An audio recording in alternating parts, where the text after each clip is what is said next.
नमस्कार दोस्तों। आज हम जोधपुर का पार्ट 2 पढ़ने जा रहे हैं। पहले हम जोधपुर के बारे में पढ़ चुके हैं पार्ट 1 में। आज हम जोधपुर के बारे में और महत्वपूर्ण क्वेश्चन वगैरह देखेंगे, महत्वपूर्ण बातें करेंगे।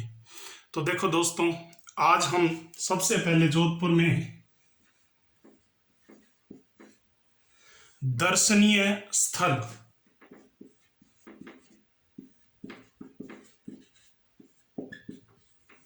जोधपुर में क्या क्या दर्शनीय स्थल है इसके बारे में हम चर्चा करेंगे। ठीक है मित्रों, तो देखो सबसे पहले नंबर 1, जोधपुर में हम पढ़ेंगे मंडोर के बारे में। मंडोर तो देखो प्राचीन मारवाड़ की राजधानी है ये।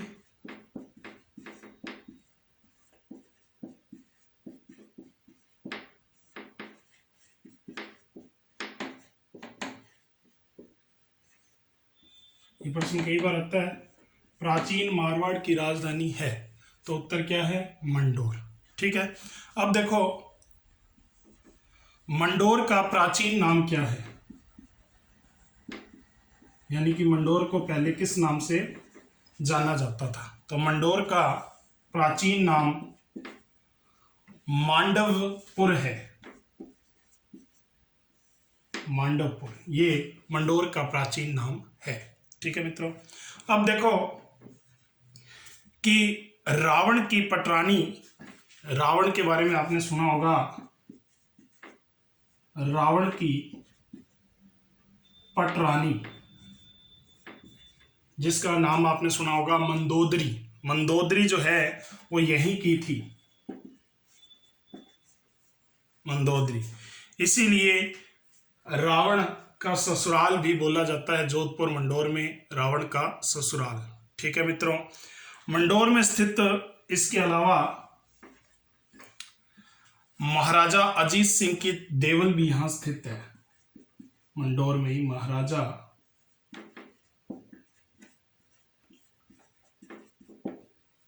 अजीत सिंह की देवल, देवल का अर्थ होता है छत्री, तो महाराजा अजीत सिंह की देवल भी यहां स्थित है, छत्री। ठीक है मित्रों, अब देखो इसके अलावा और मंडोर में क्या क्या चीजें हैं। तो यहाँ पर दर्शनीय स्थल में मंडोर प्राचीन मारवाड़ की राजधानी है, प्राचीन नाम मांडवेपुर है, रावण की पटरानी मंदोदरी यहीं की रहने वाली है, रावण का विवाह यहीं हुआ था, महाराजा अजीत सिंह की देवल छत्री बहुत ही कलात्मक सुंदर है। और मंडोर के बारे में क्या है, तो देखो एक प्रश्न और बनता है, 33 करोड़ देवी देवताओं, 33 करोड़ देवी देवताओं की साल भी यहीं स्थित है। साल का अर्थ क्या है, तो देखो पहाड़ को काटकर इसमें हिंदू शैली की देवताओं की, हिंदुओं की देवताओं की मूर्तियां बनाई गई, उत्कीर्ण की गई है, तो उसे कहते हैं साल। ठीक है, तो आप समझ गए होंगे। अब देखो विशाल मूर्तियों का निर्माण किया हुआ है, यहाँ पे 33 करोड़ देवी देवताओं की साल स्थित है। ठीक है, ये भी प्रश्न इंपॉर्टेंट है। अब देखो इसके अलावा मंडोर में ही मंडोर उद्यान भी है, जो खासियत है जोधपुर का सबसे बड़ा उद्यान है, जोधपुर का सबसे बड़ा उद्यान है। ठीक है, तो मंडोर में जोधपुर का सबसे बड़ा उद्यान भी स्थित है।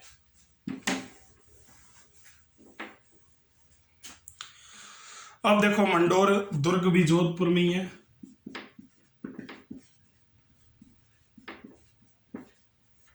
मंडोर दुर्ग कहां स्थित है, तो आप उत्तर दोगे जोधपुर में।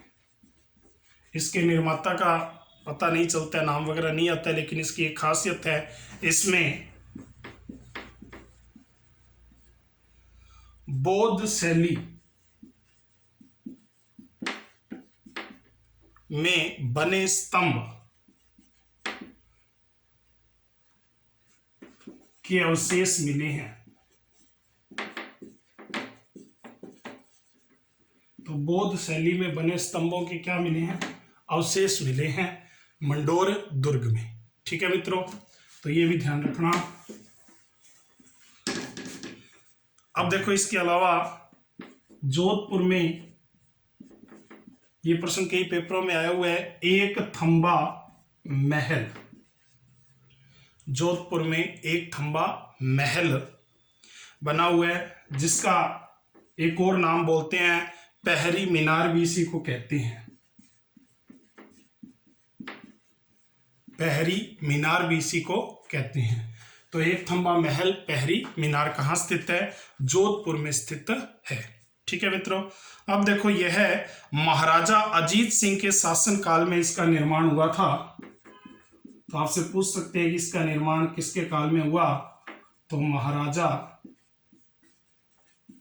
अजीत सिंह के शासनकाल में इसका निर्माण हुआ। और ये कहाँ स्थित है? तो आप उत्तर दोगे मंडोर में ही स्थित है। निर्माण किसके समय में हुआ? अजीत सिंह के समय में इसका निर्माण हुआ। ठीक है मित्रों, अब देखो इसके अलावा मंडोर में ही प्रसिद्ध दाना पीर दरगाह भी है, जो कि मंडोर में ही स्थित है। इसके अलावा मंडोर में जनाना उद्यान, ये भी कहाँ स्थित है? मंडोर में स्थित है जनाना उद्यान भी। ठीक है, तो दाना पीर दरगाह और जनाना उद्यान कहाँ स्थित है? मंडोर में। अब देखो कि इसके अलावा अब अपने चलते हैं जोधपुर में। आपने एक नाम सुना होगा दर्शनीय स्थल में,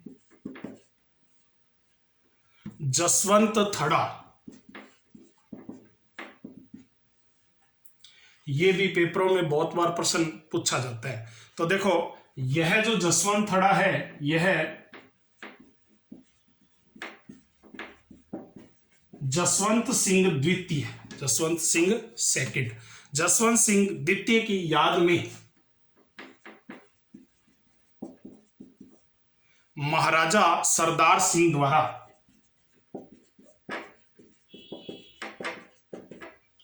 जसवंत सिंह द्वितीय की याद में महाराजा सरदार सिंह द्वारा इसका निर्माण करवाया गया। यह निर्माण 1906 में हुआ। तो इसका निर्माण कब हुआ? 1906 में। बनवाया किसने? निर्माता कौन है? महाराजा सरदार सिंह। और किसकी याद में बनाया गया? जसवंत सिंह द्वितीय की याद में बनाया गया।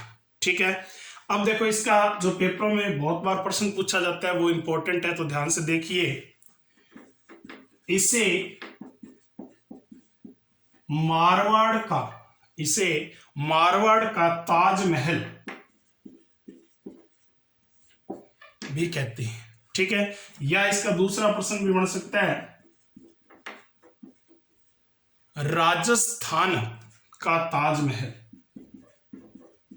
व्हाइट संगमरमर से बना हुआ है, बहुत ही सुंदर है ये, तो इसको आप देख सकते हो। ठीक है, तो जसवंत थड़ा, तो एक बार फिर सुन ले जसवंत थड़े के बारे में। जसवंत सिंह द्वितीय के याद में बनाया गया, महाराजा सरदार सिंह द्वारा बनवाया गया है, निर्माण 1906 ईस्वी में हुआ है। इसे मारवाड़ का ताजमहल या राजस्थान का ताजमहल कहा जाता है। ठीक है मित्रों, अब देखो इसके बाद हम चलते हैं ओसिया।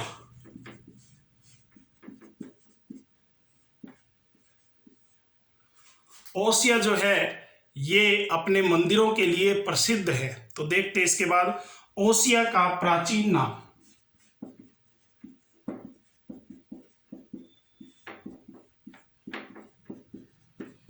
ये भी कई बार पूछा जाता है, ओसिया का प्राचीन नाम क्या है? तो ओसिया का प्राचीन नाम है उकेश। ठीक है, तो पहला प्रश्न ये बन जाता है कि ओसिया का प्राचीन नाम क्या है। अब देखो एक और प्रश्न बहुत बार पूछा जाता है, इसका उपनाम है जो सीधा सीधा पेपरों में आता है कि राजस्थान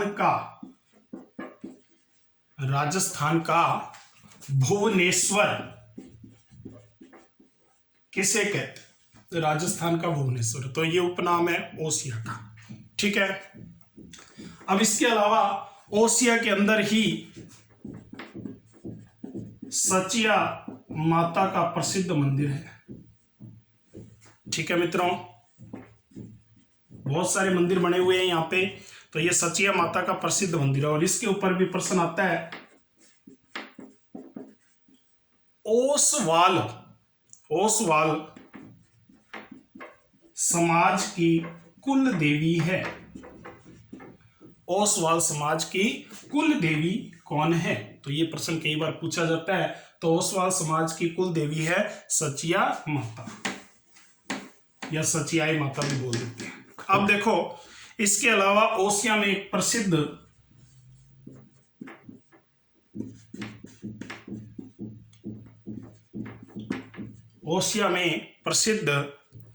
महिषासुर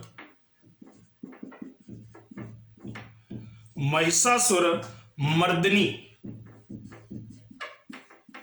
महिषासुर का वध करने वाली महिषासुर मर्दिनी मूर्ति भी मिली है माता की, यहीं से ओसिया से।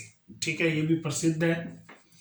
अब देखो, ओसिया के मंदिरों जो है 9वीं से 10वीं शताब्दी के शिलालेख मिलते हैं। तो ये भी प्रश्न बनता है, 9वीं से 10वीं शताब्दी के शिलालेख प्राप्त हुए हैं। तो ये शिलालेख कहां से मिले हैं? तो ये शिलालेख ओसिया से मिले हैं। ठीक है मित्रों, अब देखो यहां पर एक और खास बात है, यहां पर सूर्य मंदिर जो 7वीं 8वीं शताब्दी के बने हुए हैं। ठीक है मित्रों, तो ओसिया में महिषासुर मर्दिनी की मूर्ति है और 9वीं 10वीं के शताब्दी के शिलालेख भी प्राप्त हुए हैं और यहां पर सूर्य मंदिर भी बने हुए हैं। ठीक है मित्रों, तो ये यहां की बातें हैं। अब ओसिया की और क्या क्या प्रश्न बनते हैं तो देखते हैं। ओसिया में हरिहर के 3 मंदिर प्राप्त हुए हैं जो खजुराहो के समान है। किसके समान है? खजुराहो के समान है। ठीक है, इन मंदिरों का निर्माण जो है, यहां पर जितने भी मंदिर बने हुए हैं, इन मंदिरों का निर्माण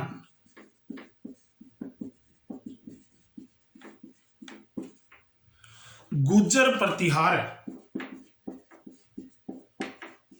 वंश हुआ था, गुर्जर प्रतिहार। तो इन मंदिरों का निर्माण गुर्जर प्रतिहारों द्वारा करवाया गया है। ठीक है, तो ये भी प्रश्न बहुत बार पूछा जाता है कि मंदिरों का निर्माण ओसिया में किनके द्वारा करवाया गया है? तो आप उत्तर दोगे गुर्जर प्रतिहारों द्वारा मंदिरों का निर्माण करवाया गया है। ठीक है मित्रों, अब देखो इसके अंदर आगे चलते हैं, हम जोधपुर में बात करते हैं महामंदिर। ये भी कई बार परीक्षाओं में पूछा गया है, महामंदिर क्या है? तो देखो, ये नाथ संप्रदाय से संबंधित है।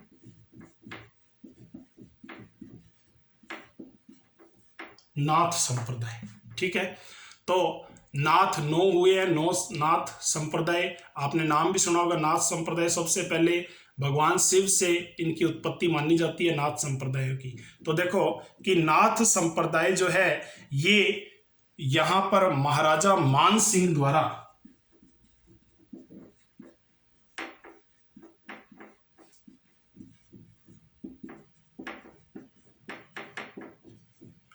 महाराजा मान सिंह द्वारा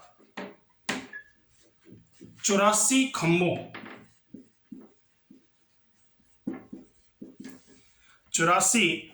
खंभों पर भव्य मंदिर का निर्माण कराया।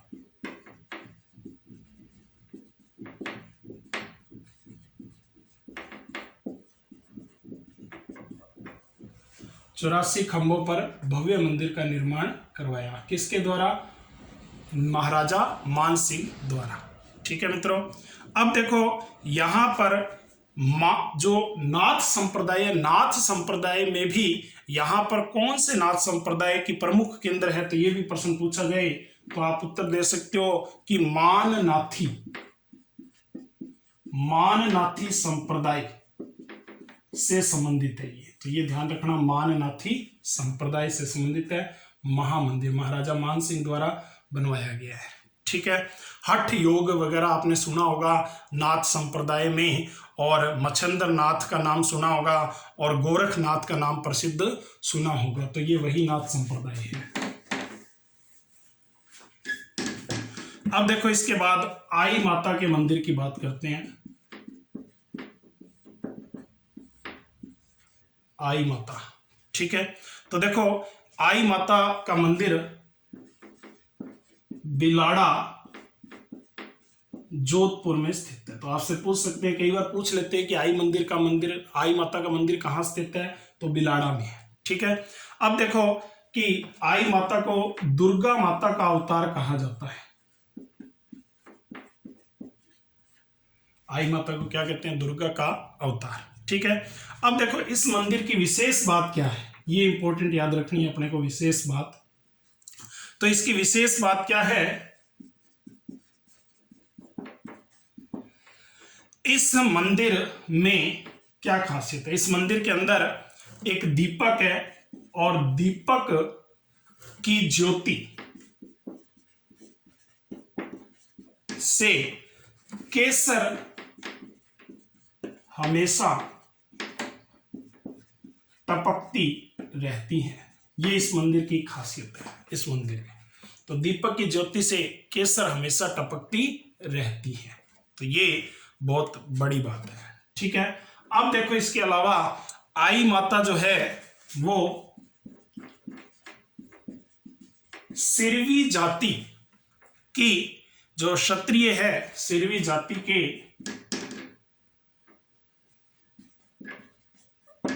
क्षत्रियों की कुल देवी है।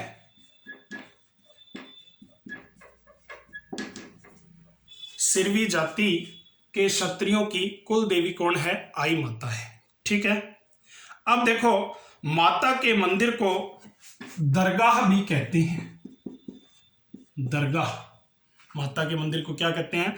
दरगाह भी कहते हैं। और कई जगह पे इसका नाम बडेर भी लिखा हुआ होता है कि आई माता के मंदिर को बडेर भी कहते हैं, या ऐसे भी लिखा हुआ हो सकता है बडेर, ठीक है। तो आई माता के मंदिर को बडेर भी कहते हैं। तो ठीक है, तो देखो आई माता सिरवी जाति के क्षत्रियों की कुल देवी भी है।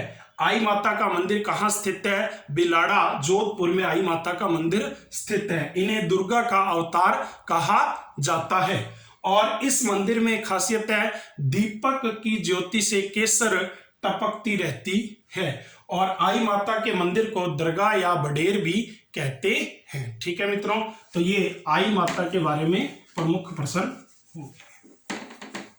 आई माता के बारे में जोधपुर जिले की अपने ने जानकारी ली है। अब देखो इसके अलावा यहाँ पर कुछ और मंदिर भी हैं। जैसे आपसे प्रश्न पूछ ले कि कुंज बिहारी का मंदिर स्थित है, तो आप उत्तर दोगे जोधपुर। इसी तरह से भैरू बाग मंदिर स्थित है, तो आप फिर उत्तर क्या दोगे? जोधपुर। और इसी तरह से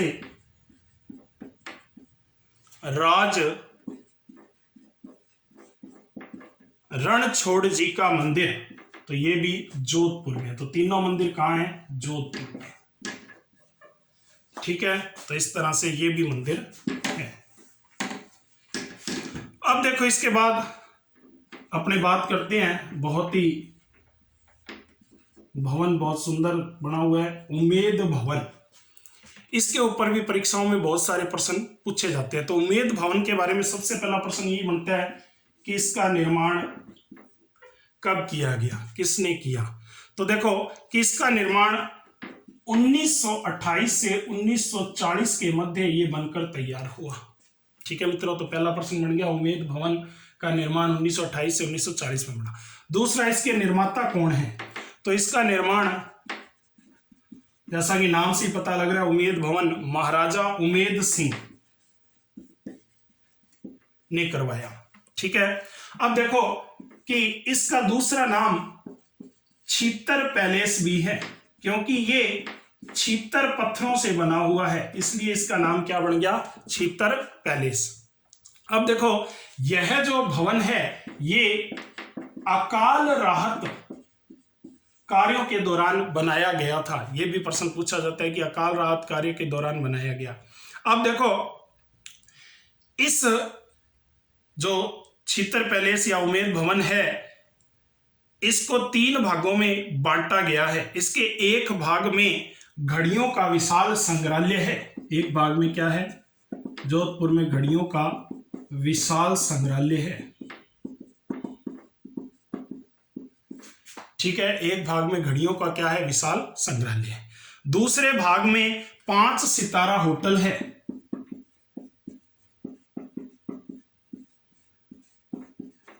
दूसरे भाग में क्या है? 5 सितारा होटल है। ठीक है, और तीसरे भाग में जोधपुर का राज परिवार रहता है। जोधपुर का राज परिवार तीसरे भाग में रहता है। ठीक है, तो बहुत ही शानदार बना हुआ है। ठीक है, इसको देखना आप, बहुत ही जबरदस्त बना हुआ है ये।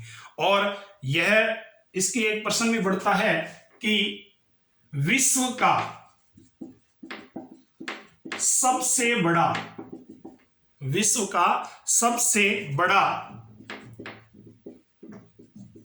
रिहायशी महल यही है। ठीक है मित्रों, बहुत ही सुंदर है, महंगा भी बहुत है, तो आप इसको देखना, चर्चा में रहता है आए दिन। ठीक है, तो उमेद भवन का निर्माण 1928 से 1940 में हुआ। महाराजा उमेद सिंह के काल में हुआ, और इसका नाम छितर पैलेस है क्योंकि छितर पत्थरों से बना हुआ है। ठीक है मित्रों, और इसको 3 भागों में बांटा गया है। पहला घड़ियों का विशाल संग्रहालय है, दूसरा 5 सितारा होटल है, और तीसरे में राज परिवार निवास करता है। ओके मित्रों, और एक लास्ट प्रश्न इसमें बात कर लेते हैं। हिंदू, मुस्लिम व पाश्चात्य वास्तुकला के अनुसार बना हुआ है ये। हिंदू प्लस मुस्लिम।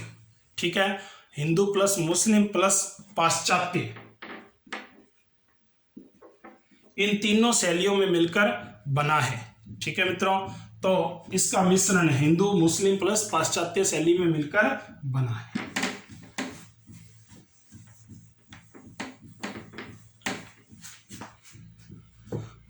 अब देखो, इसके बाद थोड़ी सी बात करते हैं अपने मेहरानगढ़ की। जोधपुर में मेहरानगढ़ किला। मेहरानगढ़ जो किला है, इसका नाम मोर ध्वजगढ़। ठीक है, और इसका नाम गढ़ चिंतामणि भी है।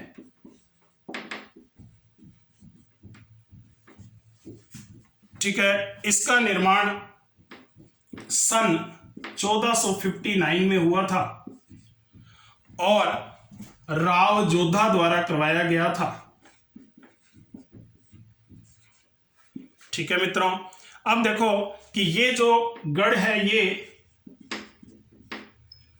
चिड़िया टूंक पहाड़ी पर स्थित है। चिड़िया टूंक पहाड़ी पर स्थित है। ठीक है मित्रों, अब देखो, इसी गढ़ में मैंने पहले बात की थी, चामुंडा माता का प्रसिद्ध मंदिर भी बना हुआ है, और इसी में भूरे खां की मजार भी है। और इसी किले में प्रसिद्ध 3 तोपें भी हैं, जैसे आपने नाम सुना होगा किला, शंभू बाण और गजनी खां तोपे। ये 3 तोपे भी यहां प्रसिद्ध है। और एक बात बता दूं आपको कि ये जो मेहरानगढ़ का किला है, इसकी नींव मां करनी ने रखी थी।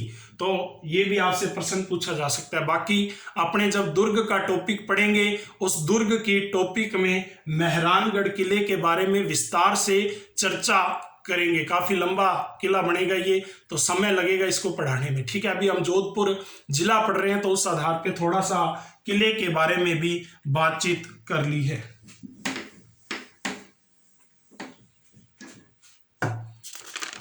ठीक है मित्रों, अब देखो इसके बाद और क्या क्या बातें हैं। जोधपुर चित्र शैली की बात करते हैं।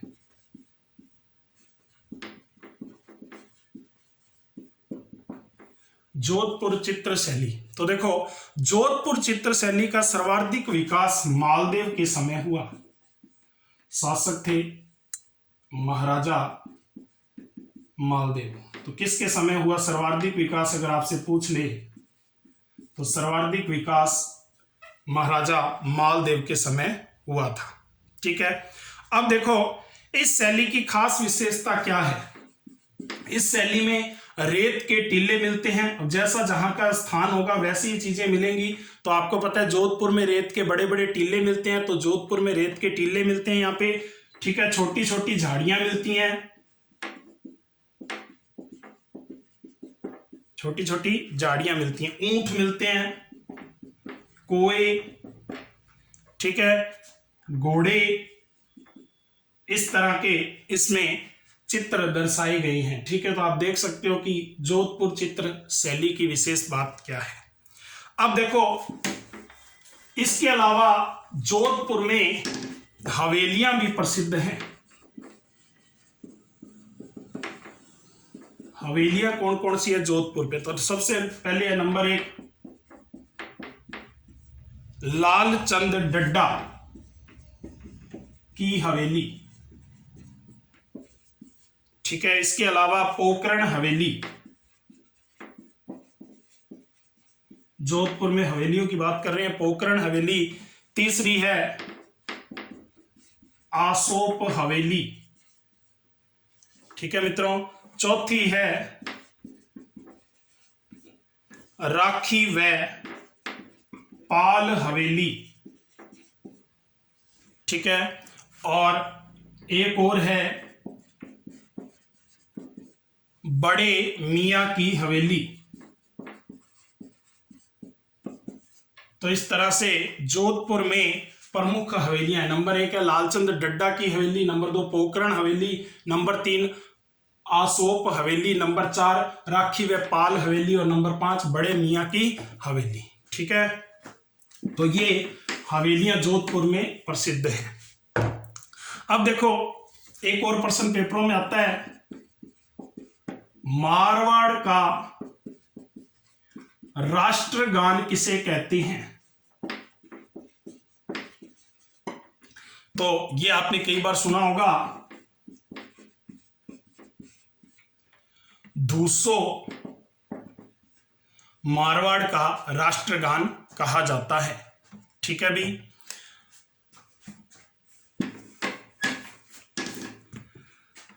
अब देखो इसके अलावा और प्रमुख क्या क्या तथ्य हैं और प्रमुख क्या क्या बातें हैं जोधपुर जिले की। तो देखो चौपासनी मंदिर, चौपासनी मंदिर जो है ये हवेली शैली में बना हुआ है और इसीलिए ये चर्चा में है। अगर पूछ लिया जाए ये कौन सी शैली में है तो हवेली शैली में बना हुआ है चौपासनी मंदिर। ठीक है मित्रों, इसके अलावा एक और प्रश्न आता है, पात्रे टिप्पणी क्या है? तो आप में से कईयों ने सुना होगा ये क्या और कईयों ने नहीं भी सुना होगा।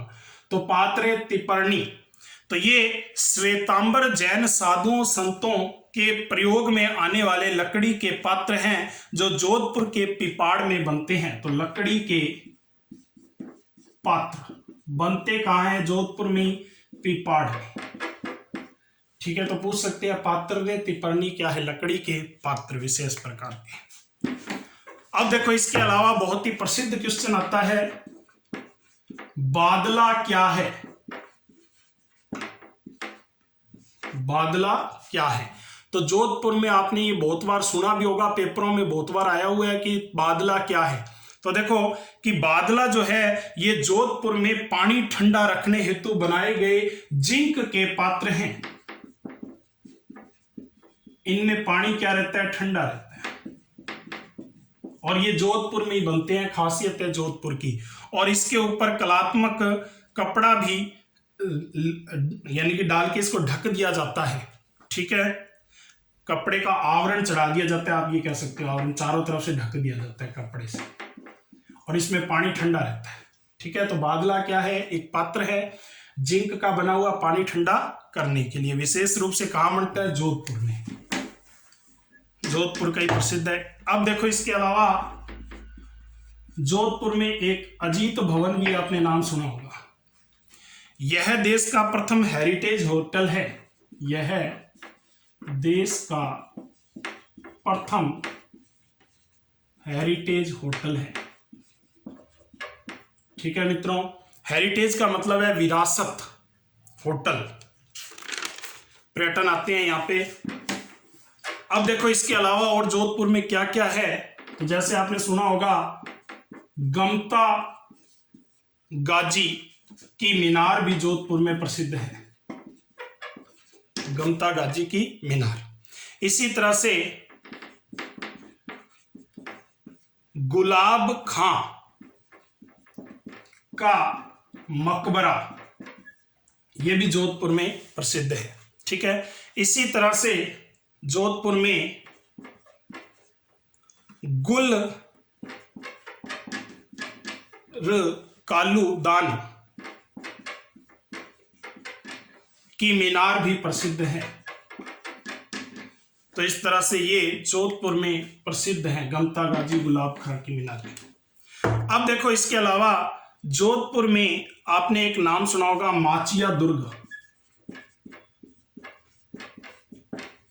माचिया दुर्ग, इसमें कैद किए गए स्वतंत्रता सेनानियों को याद में यहां पर एक स्तंभ स्थापित किया गया है। तो आपसे पूछ सकते हैं कि माचिया दुर्ग क्यों याद किया जाता है, तो जो कैद किए गए स्वतंत्रता सेनानी थे उनके लिए यहां पर एक स्तंभ बनाया गया है, उस स्तंभ की लिए इनको याद किया जाता है। तो ये भी आपसे पूछ सकते हैं। इसी तरह से एक और प्रश्न बनता है लुटियाला माता। तो ये जो लुटियाला माता है ये फलौदी में इनका मंदिर है। ठीक है, और प्रश्न क्या बनता है कल्लों की कुल देवी है, ये भी प्रश्न बनता है। इसी तरह से एक और प्रसिद्ध आता है ऊंटा माता। ऊंटा माता जो है जोधपुर क्षेत्र की लोक देवी है। जोधपुर क्षेत्र की लोक देवी है। जोधपुर क्षेत्र की क्या है, लोक देवी ऊंटा माता। ठीक है, अब देखो इसके अलावा जोधपुर में घटियाली शिलालेख भी है। कौन सा शिलालेख है, घटियाली शिलालेख। इसमें मारवाड़ व जैसलमेर के इतिहास का वर्णन मिलता है। मारवाड़ व जैसलमेर के इतिहास का वर्णन मिलता है। ठीक है मित्रों, अब देखो जोधपुर में मोजड़ी भी बहुत प्रसिद्ध है। अब आप कहोगे मोजड़ी, तो आप में से कईयों ने सुना होगा जोधपुर में चमड़े से निर्मित विश्व प्रसिद्ध जूतियां हैं और इन जूतियों को क्या कहा जाता है, मोजड़ी। देश विदेश तक ये फेमस है पूरे विश्व में। ठीक है, मोजड़ी। इसी तरह से डूंगर शाही ओढ़नी भी यहाँ की बहुत प्रसिद्ध है। डूंगर शाही ओढ़नी, डूंगर शाही ओढ़नी भी यहाँ की प्रसिद्ध है जोधपुर की। ठीक है, इसके अलावा बंदेज का काम भी बहुत आता है। ठीक है, बंदेज रंगाई छपाई जोधपुरी साफा आपने सुना होगा, बहुत प्रसिद्ध है। ठीक है, बंदेज का काम भी जोधपुर में बहुत होता है, तो इसके लिए भी प्रसिद्ध है। और जोधपुर की जो शान है हमारे पूरी दुनिया में, उसकी बात भी करते हैं। जोधपुरी कोट पैंट, जोधपुरी कोट पैंट, इसकी बात करते हैं। इसे राष्ट्रीय पोशाक का दर्जा दिया गया है। भारत की शान है। ठीक है, और इसकी भी कहानी बड़ी दिलचस्प है। तो आप ये बात सुनना ध्यान से कि कहानी क्या है, जोधपुरी कोट पैंट कैसे अस्तित्व में आया। तो देखो, कहते हैं कि सर प्रताप उस समय जोधपुर के मारवाड़ के प्रधानमंत्री थे और एक बार इंग्लैंड गए थे। इंग्लैंड जाने पर कहते हैं कि इनके कपड़े खो गए थे, तो इन्होंने वहां जाकर अपने हाथों से स्वयं इस ड्रेस को तैयार किया था और जब इसको पहनकर ये गए तो सबने पूछा कि ये क्या है, कौन सी पोशाक है, तो इन्होंने इसका नाम दिया जोधपुरी कोट पैंट। तब से ये प्रसिद्ध हो गया और आज ये भारत की राष्ट्रीय पोशाक है। ठीक है, तो समझ गए होंगे, इस तरह से ये प्रसिद्ध हो गई है।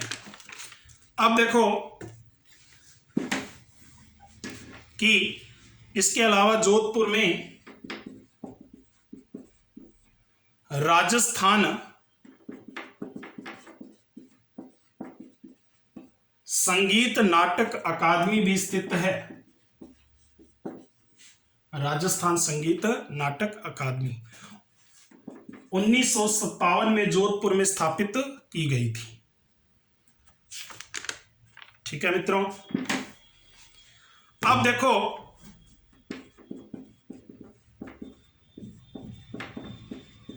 राजस्थान प्राच्य विद्या प्रतिष्ठान, ये भी जोधपुर में 1950 में स्थापित किया गया था।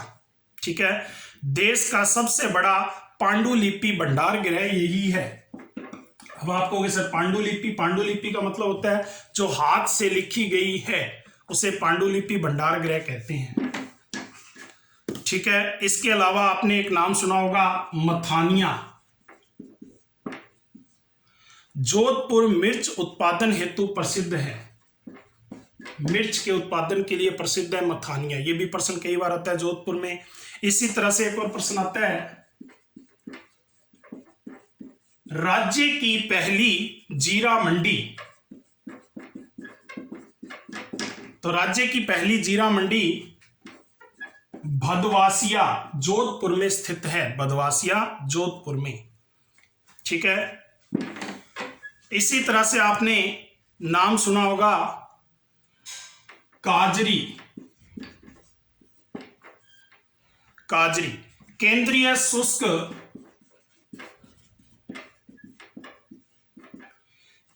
शुष्क क्षेत्र अनुसंधान, पूरा नाम है इसका काजरी। ये इसके अलावा आपने एक नाम सुना होगा आफरी। आफरी जो है शुष्क वन अनुसंधान संस्थान। शुष्क वन अनुसंधान संस्थान, ये आफरी है और ये काजरी है। ठीक है मित्रों, तो आप समझ गए होंगे। इसके अलावा यहां पर जोधपुर में फलोदी में देश का प्रथम कोयला आधारित बिजली घर भी है।